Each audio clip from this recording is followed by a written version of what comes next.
दोस्तों, पिछले हफ्ते मेरी बेटी ने मुझसे पूछा, डैड आपने भगवत गीता पढ़ी है? मैंने कहा हाँ पढ़ी, क्योंकि मैंने तो आपसे पहले भी अर्ज़ की थी 21 साल तक मैं पढ़ता ही रहा था। ह्यूमन बिहेवियर, ह्यूमन साइकोलॉजी पे जो मिल सके, और भगवत गीता एक बहुत ही इंटेलेक्ट प्रोवोकिंग किताब है, बहुत डीप इंटेलेक्ट उसमें छुपा है।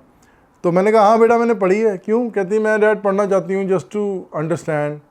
मैं रिलीजियस पॉइंट ऑफ व्यू से बात नहीं कर रही हूँ, मैं ये कह रही हूँ कि मुझे पढ़नी है। मैंने कहा ठीक है बेटा पढ़ो, बट पहले से वार्निंग दे रहा हूँ, कई चीज़ें बहुत कंफ्यूज करेंगी, तो मेरे से क्लैरिफाई कर लेना। क्योंकि मुझे याद आ गया उसकी बात सुन के कि जब मैं टीनेजर था, जब मैंने भगवत गीता पढ़ी और कोशिश की समझने की, एक बात मुझे बड़ी तंग करती थी, समझ में नहीं आती थी, और वो ये था, अब देखो, एक दफ़ा एक जगह पे भगवान कृष्ण ने अर्जुन को बोला है कि तू अपनी ड्यूटी निभा, तू लड़ाई कर, क्योंकि जो बंदा तू सोचता है कि तू अपने रिश्तेदारों में लड़ाई करेगा, उनको मारेगा, उन्होंने मरना तो है ही है, उनका मरना तो तय है, तू अपनी ड्यूटी से पीछे क्यों हटता है? तो वो बात मेरी समझ में नहीं आई कि यार वो नहीं मारेगा तो उनका मरना कैसे तय है। Like as a kid you can understand. लेकिन आज आपसे बड़ी एक प्रोफाउंड, एक बड़ी डीप बात करने वाला हूँ।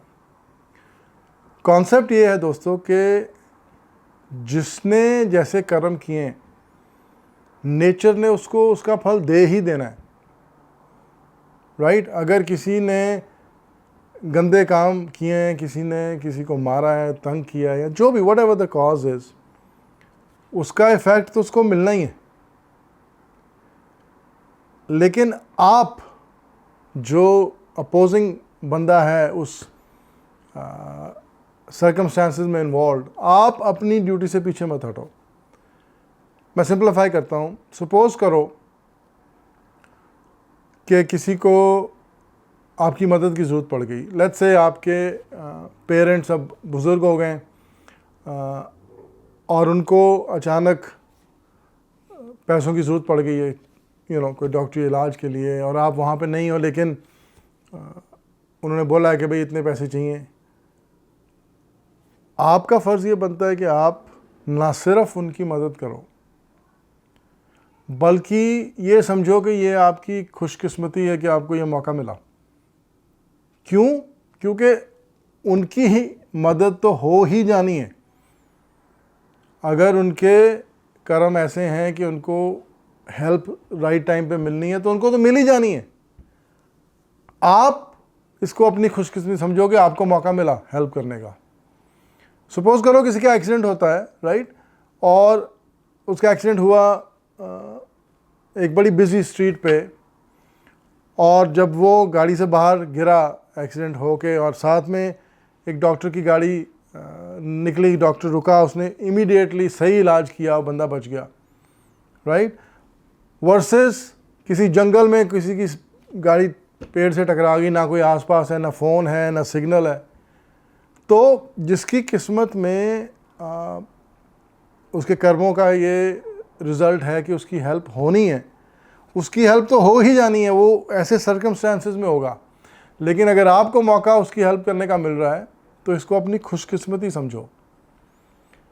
किसी की मदद करके अगर आपकी आवाज़ में एक एरोगेंस, एक अकड़ आ जाए कि हाँ मैंने तेरी मदद की है, या आप उसको लेक्चर देना शुरू कर दो कि यार तू अपना ध्यान रखा कर, ये क्या कर रहा है, हर बार तेरे को मदद की ज़रूरत पड़ जाती है, तो आप अपने अच्छे भले कर्म को बेकार कर रहे हो बाय फीलिंग दैट वे। तो ये कॉन्सेप्ट गीता से बड़ा क्लियरली, एविडेंटली सामने आता है कि जिसकी हेल्प होनी है उसकी हो ही जानी है। अगर उसकी कर्मों में, अगर उसके अपने कर्म ऐसे नहीं थे कि उसकी हेल्प हो पाए, तो वो मौका ही नहीं मिलेगा। He will not be in that environment के जहाँ पे हेल्प हो सके। तो अगर वो उस एनवायरनमेंट में है जहाँ पे उसकी हेल्प हो जाएगी, और अगर आपको मौका मिला हेल्प करने का, तो बी हम्बल। ये समझो कि आपकी खुशकिस्मती है यार कि मेरे को मौका मिला, इसकी तो हेल्प हो ही जानी थी, भगवान ने मुझे मौका दिया कि मैं हेल्प कर पाऊँ। That will elevate your deed so much, आपके कर्म इतने बढ़िया हो जाएंगे। तो ये कॉन्सेप्ट गीता में तब मुझे समझ में नहीं आया था, लेकिन उसके बाद जैसे मैंने बोला कि कई सालों तक स्टडी चलती रही, तो ये कॉन्सेप्ट बड़ा खूबसूरत कॉन्सेप्ट है। तो ये मैं अपनी बेटी को बता रहा था कि कई चीज़ों पे कन्फ्यूजन होगी तो चेक विद मी। तो मैंने कहा आप तक ये बात बताऊं। तो चलिए अगले वीडियो में फिर आपसे बात करता हूं। तब तक के लिए take care of yourself and everyone around you.